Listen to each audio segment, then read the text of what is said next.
Ngegama lomfundisi wethu nomsindisi Jesu Kristu. Amen. Ngithanda ukwamukela bonke abazalwane. Amen. Enkonzweni yanamhlanje ngiyamukele ngokukhethekile ibandla lesithembiso. Amen. Elisihambele namhlanje. Amen. Ngiyamukele futhi ibandla leCape Holy. Amen. Nalo elisihambele namhlanje kulo msebenzi. Amen. Athes CUT nani ngiyanibonga. Amen. Manje sihambele elangeni namhlanje. Ngibuye ngibonge nebandla landana ekhaya. Amen.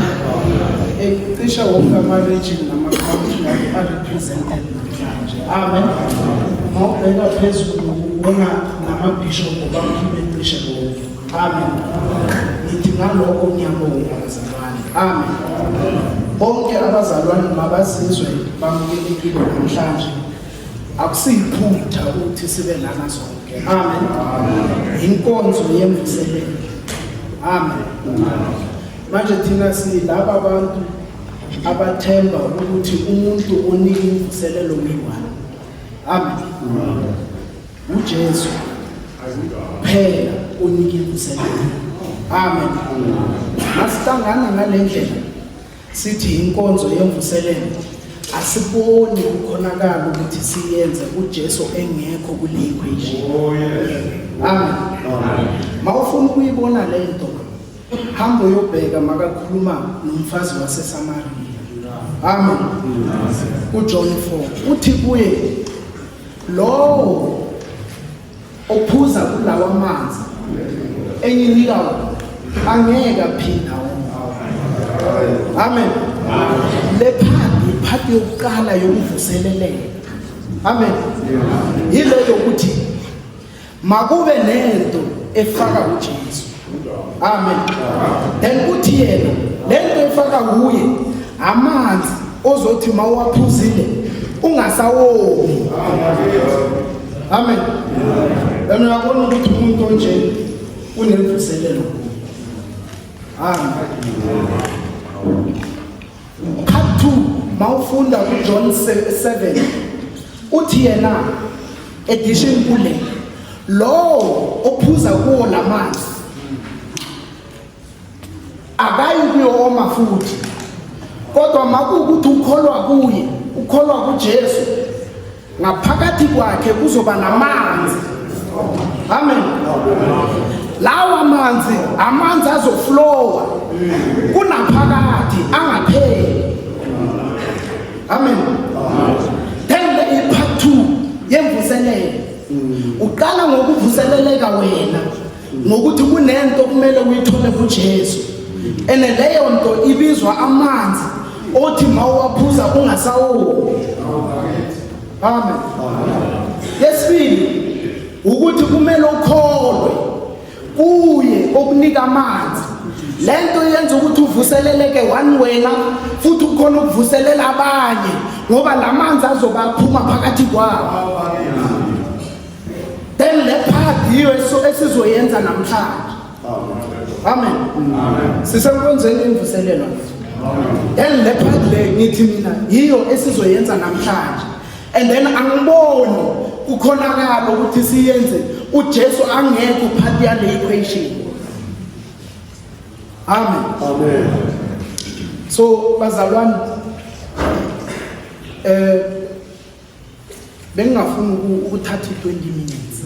Amen. Bengifuna ukuthi niyenze lower than 20 minutes. Amen.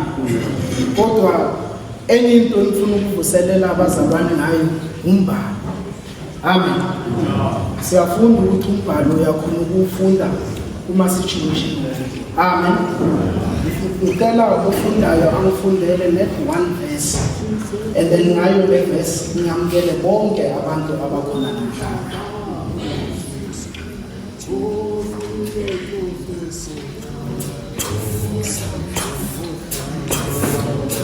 Omvusa uJesu wafileyo ehlala kini. Yena omvusa uKristu wafileyo uyakuphilisa. Imizimba imizimba yenu ebhubhayo ngomoya wakhe ohlala kini. Amen. Upholo ukhuluma into emangazayo. Amen. Uthi lo moya owavusa uJesu ekufeni uhlala kithi. Amen. Hayi umoya ofana nawo. Yes. Amen. Hayi omunye umoya. Exactly lo moya owavusa uKristu uhlala kithi. Amen.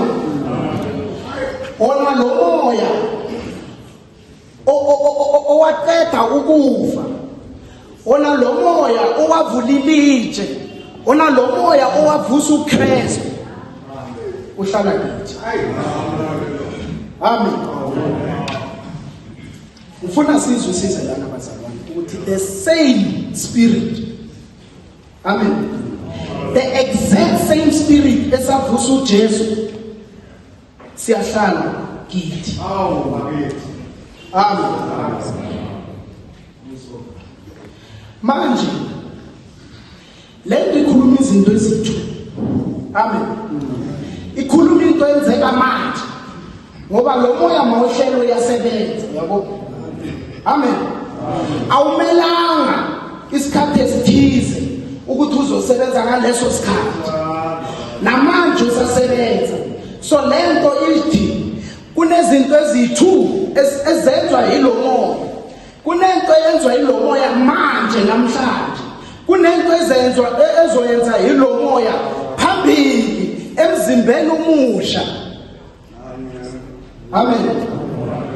Ileyo ukuthi lo moya ngokuhlala ngakithi uyawuphilisa umzimba obuthakathaka. Amen. Ngisho namhlanje, ngisho manje uyakhona ukuphilisa umzimba oweak. Amen. Then in future uyovusa umzimba ofile. Mara lo moya is the same spirit. Amen. Amen. And then lo moya uyahlala kithi. Yabo? Yakhona ukuhlala kithi. Sihlale la. Bese uyenza umsebenzi. Amen. Manje uNkulunkulu usinika lo moya esideposit yesithembiso. Amen. Isithembiso sakhe ukuthi kunokuvuka kwalabo abafileyo. And then ukukhomba ukuthi lento ikhona usinika umoya bese lo moya kithi kuba ideposit.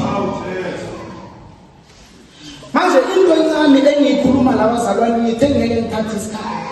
Ufuna nje ukusebenzisa lento ukwamkela abazalwane ukuthi lo moya uyasebenza. Amen. Kunokuphila uyabaqinisa ababuthakathaka. Mabazalwane bangena ubuthakathaka ukuqiniswa kutholakala kulo moya. And then ekuqaleni ngithe mangikhuluma ngale yamanzi ngathi lento ayenzeki uJesu angekho. Lo moya awuqindezeli ukungena emntwini. Ungena kulaba abawufunayo. Amen. Ngokusho kanje bazalwane ngiyanamkela. Amen. Ngithi masi ngikhulumile ekuqaleni ngathi akusiyimesi ukuthi sinena. Sizokhulekelana, sizoyenza zonke izinto senze ukuthi sivuseleleke. Amen. Kunezinto eziningi ezibamba abazalwane ezenza ukuthi kube nzima. Kodwa namhlanje iservice namhlanje ivuselele. Amen. And then into esivuselela ngayo uJesu Kristu ayikho yena. Amen. Ngiyabonga. God bless you.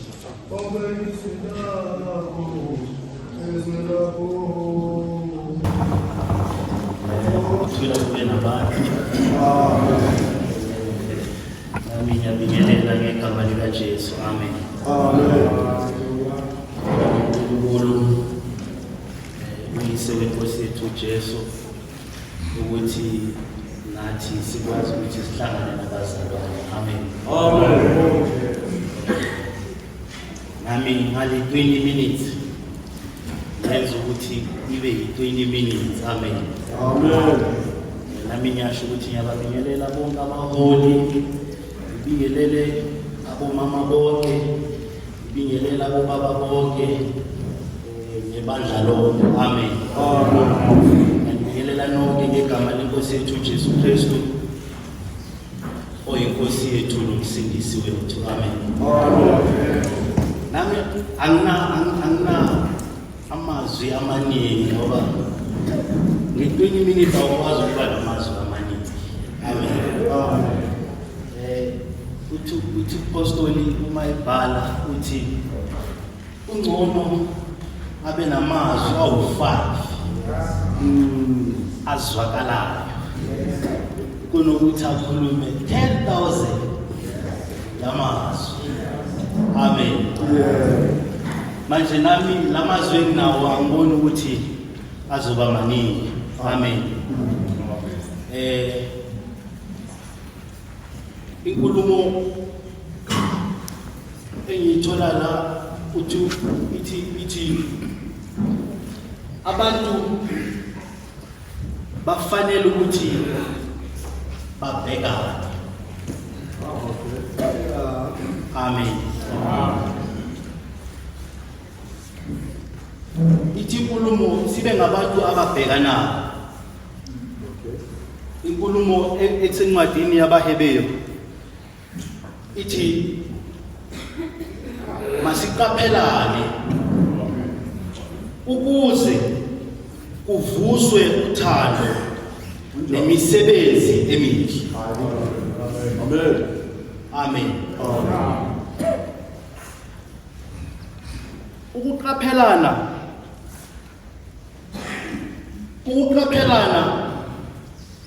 kuyayenza ukuthi phakathi kwabantu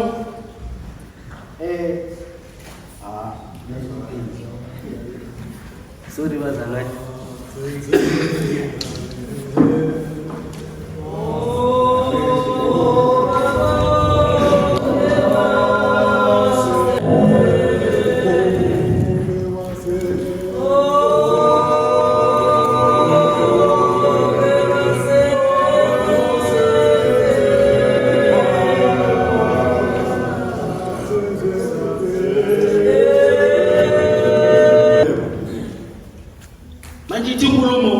Siqaphelane ukuze phakathi kwethu uvuke uthando nemisebenzi emihle.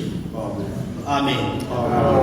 And then ithi inkulumo singakuyeki ukuhlangana njengokuba abanye bayenza.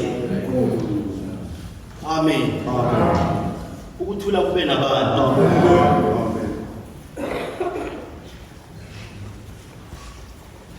Ekuhlanganeni kwethu kufanele ukuthi kube nendaba yokuvuselelana. Amen. Ithi inkulumo ikakhulu manje njengokuba usuku lwenkosi lusondele. Amen.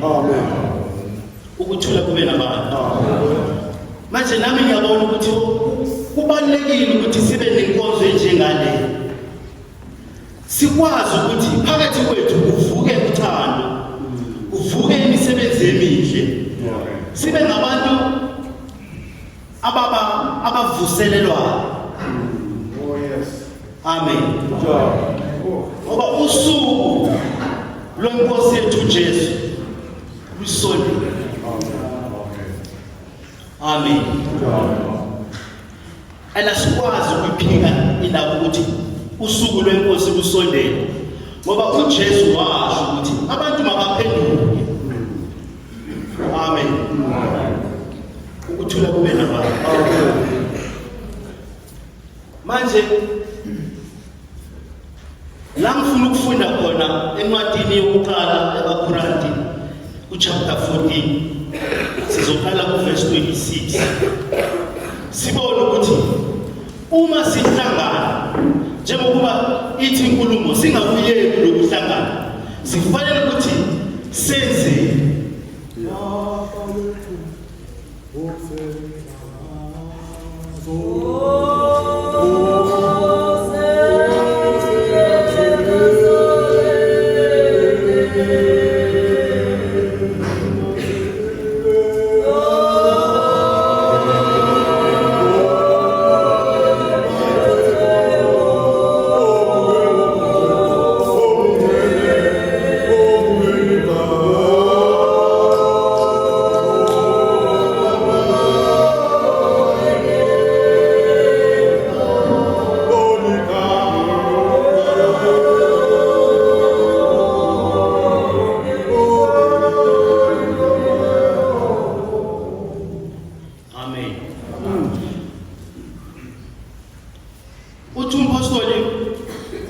akathandi ukuthi abantu bangabi nolwazi. Amen. Akathandi ukuthi abantu bangabi nolwazi ngeziphiwo ezikamoya. Amen. And then aphinde athi kwenye indawo ulwazi luyabayenza abantu ukuthi bazikhulise. Amen. Kodwa uthando. Amen. Ukuthula kube nabantu. Kodwa uthando luyakha. Amen. KubaHebheru kuthiwa uma sihlangana kumele kuvuswe uthando. Amen. Ukuthula kube nabantu. Manje singabantu abanolwazi kufanele ukuthi ulwazi lwethu lungahambi luyiwani. Amen. Ulwazi lwethu maluhambe nothando. Amen. Uma siphuma la awukwazi uthi awuyitholanga imvuselelo. Amen. Ngoba into yenzekile uma sihlangene kwavuswa uthando. Amen. Ukuthula kube nabantu. Ukuqala ukubona uthando ubona ukuthi abazalwane basuka ezindaweni zonke ezihlukene bazohlangana. Amen. Ukuthula kube nabantu. Manje ithi inkulumo ku verse 26 chapter 14 kwabaseKorinte bokuqala izothi, what then shall we say, brothers and sisters, when we come together? Amen. Yes. Uyabona ithi inkulumo singakuyeki ukuhlangana. Manje uma sihlangana sithi yes. Amen. Each of you has a hymn or a word of instruction, a revelation, a tongue or an interpretation. Everything must be done so that the church may be built up. Amen. Manje uma sihlangana kuba ithi inkulumo singabi ngabantu abanganalwazi ngeziphiwo zikamoya. Uma sihlangana omunye nomunye uba nalento azana. Yes, Nkosi.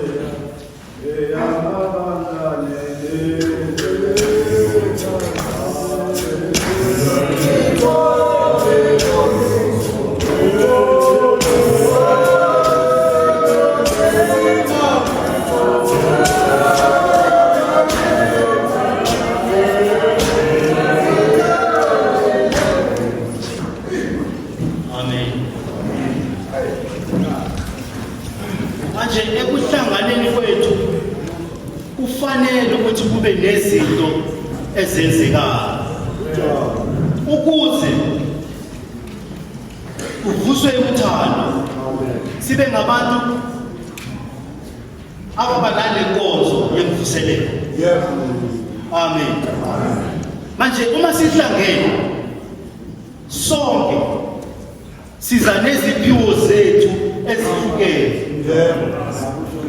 Amen.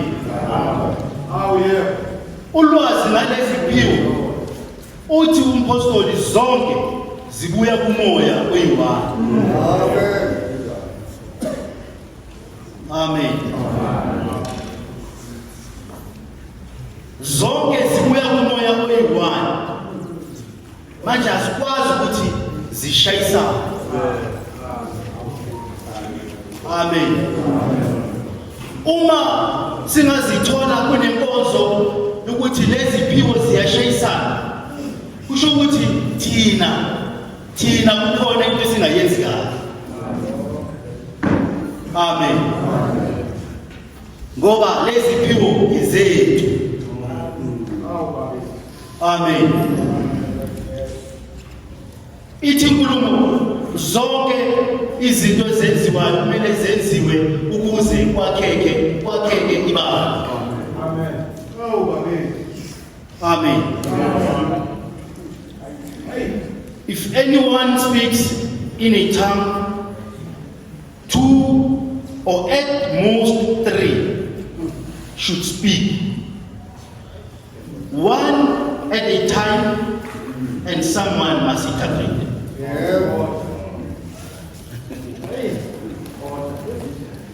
Kuhle ukuthi thina sikwazi iziyoni yabona. And then lezi zinto siyazazi. Amen. Sihlangana nazo. Amen.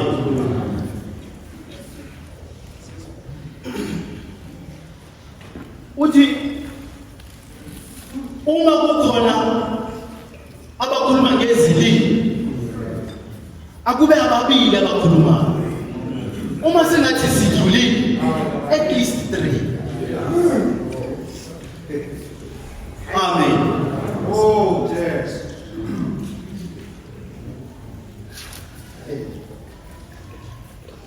Okay. Ivesi izikhulumeni. Yeah. And then makube khona ohumusha. Amen. If there is no interpreter, the speaker should keep quiet in the church and speak to himself and to God. Inkulumo ithi uma kungekho ozochaza lento ekhulunywayo lo makathuli.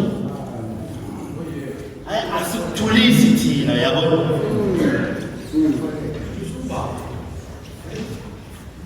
Mara njengoba lento isiphiwo esikamoya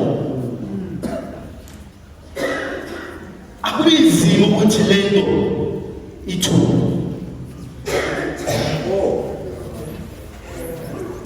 Amen. Amen. Kuyenzeka. Amen. Yabona thina sikwenza izinto. Thina singamazayo. Siyazi ukuthi uma sizivucweni kwenzekala. Amen.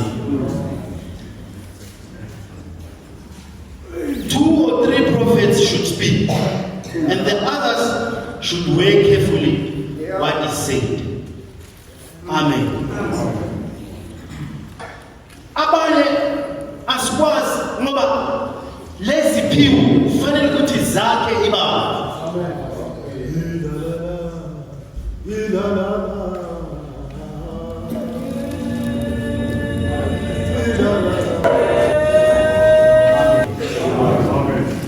Manje ithi inkulumo. Amen. Okay.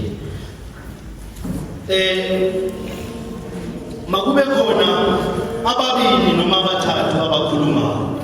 Amen. And if a revelation comes to someone who is sitting down, the first speaker should stop.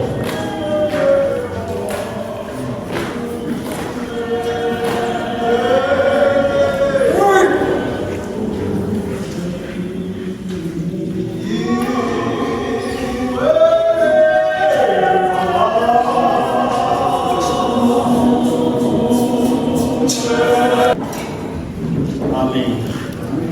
Siyabonga bazalwane. 5 minutes isele ngiqedelele lamavesi awu-3. Amen. For you can all prophesy in tongues. For you can all prophesy in tongues so that everyone may be instructed and encouraged. The spirits of the prophets are subject to the control of prophets. Amen. Uyabona bazalwane, lokho esikujwayele ukuthi sihlushwa umoya. Amen. Ithi inkulumo imimoya yabaprofeti ithobela abaprofeti. Amen. Kusho ukuthi umprofeti uyafika kuye ukuthi kube nezwi elifikayo. Amen. And then umprofeti kufanele ukuthi akhone ukuthi athobise umoya wakhe. Amen. Inkulumo ithi lezi izinto kumele sizenze uma sihlangana. Amen. And ekuhlanganeni kwethu kufanele ukuthi kuvuke uthando, abazalwane baqiniswe, bavuseleleke. Manje uma kuwukuthi lezi zinto azenzeki ngale ndlela, lokho kumele kwenzeke kubazalwane ekugcineni akwenzeki. Ngoba yabona sizenza zonke izinto. Ngingakwizothi inkulumo ningayenzi lutho wodumo lwezo nakuba. Ngoba ezinye izinto ngeziphiwo zethu sizenzela udumo lwezo, yabona. And then akusenzeki lo. Amen. Manje ivesi lokugcina lithi ithi uma lonke niprofita in 10 kuyenzeka ukuthi abazalwane bakhe. Amen. Asikwazi ukuthi kuprofetwe kube kwangathi akuprofetwanga. Amen. Ngisho nawe kufanele uzwe ukuthi mara yazi lento ngiyambonga uNkulunkulu manje ngasuke ekhaya namhlanje kwavele kwakhuluma lento. Amen. Ithi inkulumo ivesi ukugcina, for God is not a God of disorder but of peace, as in all congregations of the Lord's people. Emabandleni wonke kaNkulunkulu, emabandleni wonke kaNkulunkulu, abantu mababone ukuthi uNkulunkulu unguNkulunkulu ohlelekile. And then uNkulunkulu wokuthula. Amen. Sikhonza uNkulunkulu ohlelekile ngendlela ihlelekile, nangokuthula sikhonza uNkulunkulu wokuthula. Amen. Uthi kubazalwane abaseKolose, sizwile ngothando lwenu nangokukholwa kwenu. Amen. Yabona uma kuvuka uthando kubazalwane, uthando lwabazalwane luyancomeka. Amen. Uthi sizwile ngokukholwa kwenu nangothando lwenu kwabanye abantu. Amen. Lolu thando nokukholwa kwenu Angithathe nami leli thuba bagcwele ngibingelele ubuholi bonke isihola uBishop uNcube phezulu. Amen. Ngokukhethekile nami ngingenele in absentia asikwenzi lokho. Kodwa sino Bishop osiphathelele nje. Akekho. Kodwa ugogo simbonile ngene ehlala la. Sisho nathi ukuthi sesifikile ezweni lakhe uBishop Mtsamani. Mayibonge inkosi. Wangena la esesomfana. Esemncane. Uma sizomlando ungene umfana nje. Namhlanje uyikhehla. Usesenathi la esiholo umuntu omdala. Amen. Sanibona nonke nje bazalwane. Ngishawa isikhathi SG. Kwafanele sifunde kancane nje, sifunde nje kancane. Simamukele umzalwane wethu Mashilwane nomama. Sifunde nje kancane kodwa ke isikhathi ngeke sisavuma. Kodwa kusho ukuthi ngeke mfundo usho ukuthi ngizoba nomdlaka engikwenzayo. Uma nibona izinto engahambi ngendlela, ngibona ukuthi nami ngizama ukuthi ngincenge isikhathi.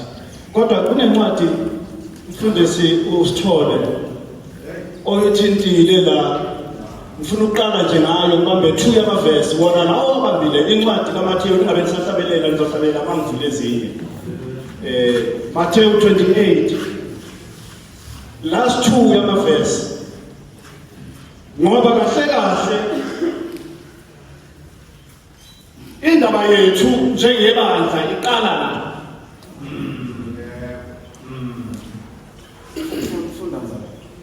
Matthew chapter 28 verse 19. Hambani nifundise izizwe zonke, nibabhaphathise egameni likaYise nelendodana nelikaMoya oyingcwele. 20. Nibafundise ukugcina konke engiyale ngakho.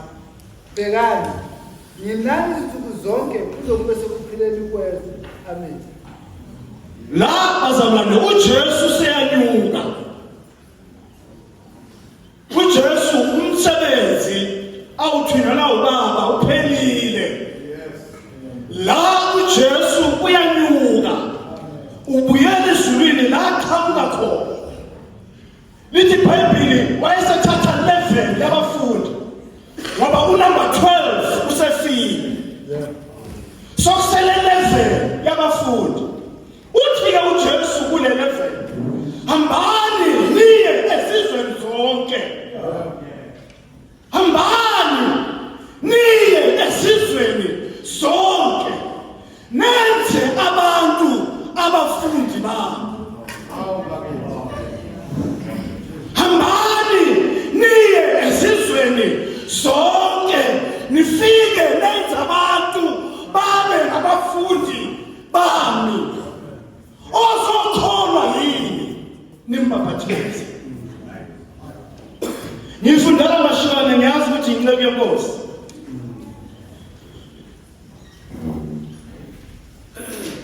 Umlayezo kaJesu uphethe izinto eziwu2. Hambani niyokwenza abantu babe ngabafundi bami. Lento niyenza ngokushumayela. Manje uma nishumayela bakhona abazokholwa yini. Manje kulabo abathuma benizwa nishumayela bakholwe. Lithi iBhayibheli okholwayo nenzeni ngaloyo muntu nimbaphathise. This is where you start. Bazalwane osinikela kulento eqala la ethemba uJesu engakanyuki athi uJesu mashiyele izizwe zibe ngabafundi. Wathi uJesu abazokholwa babhaphathiswe. Mawona abantu behlangana ngoba sebezwile the first thing eyenziwa abafundi abathunyiwe ukumbhaphathisa othi uyakholwa. Kahle uma uzinikela kulento uzinikela bazalwane indlela yokuqala yokungena ngoba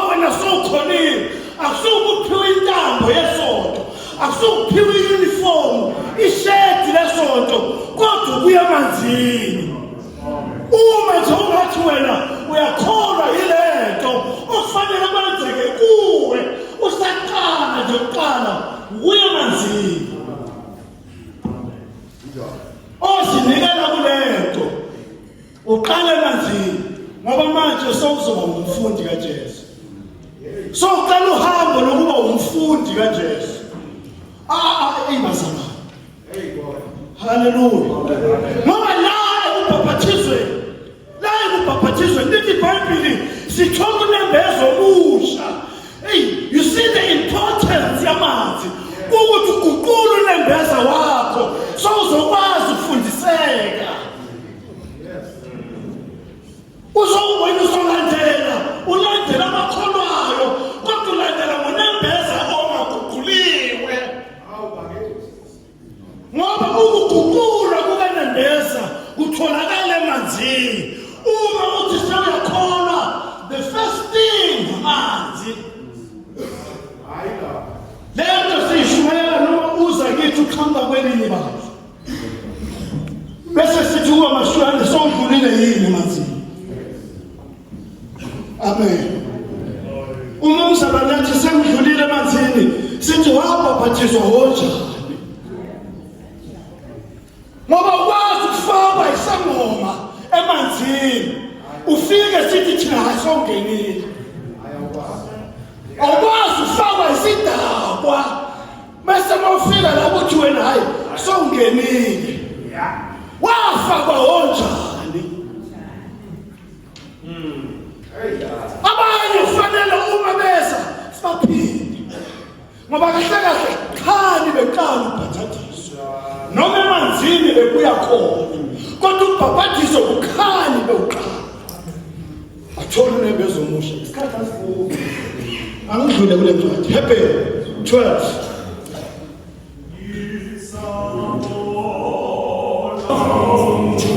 Nayidlule nje le ndaba. Angimisa zolane sisebenza sonke sithi the one verse ngishaye 7 manje. Ngithi 1 ngale ngithi 10. Ngisadlula nje kule nkulumo. Ngisadlula nje kule yamanzi. Uthi uJesu le egcineni. Bazofika abaningi. Abaphile becabanga ukuthi bazongena.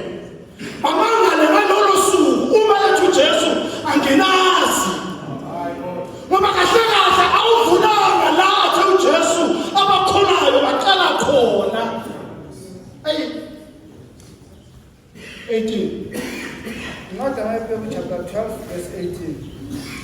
Anizanga entabeni ephathekayo, nasemlilweni ovuthelayo, nasofasimbeni, nasebumnyameni, nasesivunguvungwini. Bamashilo la sesifundela wena ukuthi uze kuphi. Yes. Awuzange isabatha.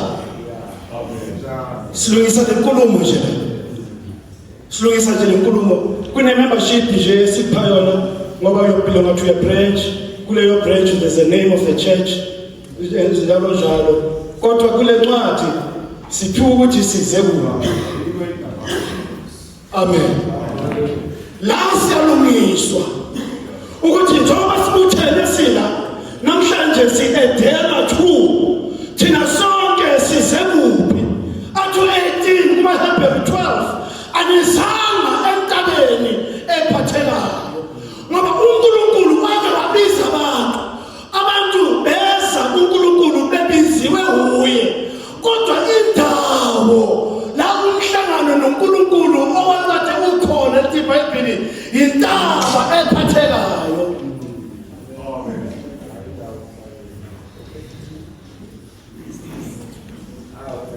Manje thina sizekuphi asizanga khona. Ngiyayeka nje lapho isikhathi asivumi kuleyo ndawo mashilwane uNkulunkulu wayehlile.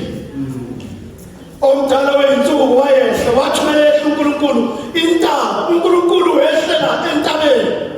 Uma uNkulunkulu eshiya izulu eza kubantu ngoba ethe kubantu Moses babiza abantu bezekile.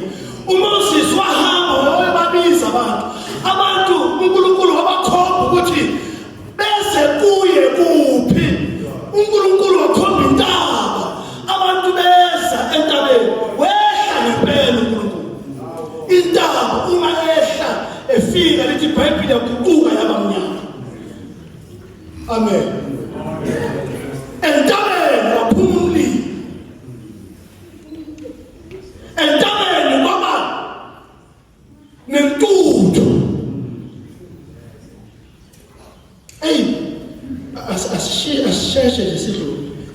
izinto eziwu4 engifuna ukuyifunda zonke ngeke kodwa kulunge qhubeka 19 nasekukhaleni nasekukhaleni kwempilo yeah nasekuzabeleni kwemiyalo yes abayizayo banqaba bathi kungenezelwa izwi 20 ngokuba bahluleka ngomyalo wokuthi noma isilo sithinta intaba sakukhandwa ngamandla funda kwakusabeka kangaka okwabonakalayo naye uMosi wathi nginovalo ngesana funda kodwa nize entabeni iZiyoni nasemzini kaThixo ophilayo iJerusalema eliphezulu nokwaba izigidi kodwa abashila nomama nize entabeni ayi haleluya nize entabeni iZiyoni iBhayibheli liyakhomba ngifuna ukuthi mashilane namuhla masisukana sihlukane wazi ukuthi uma sikwamukela thina bese introduce kuphi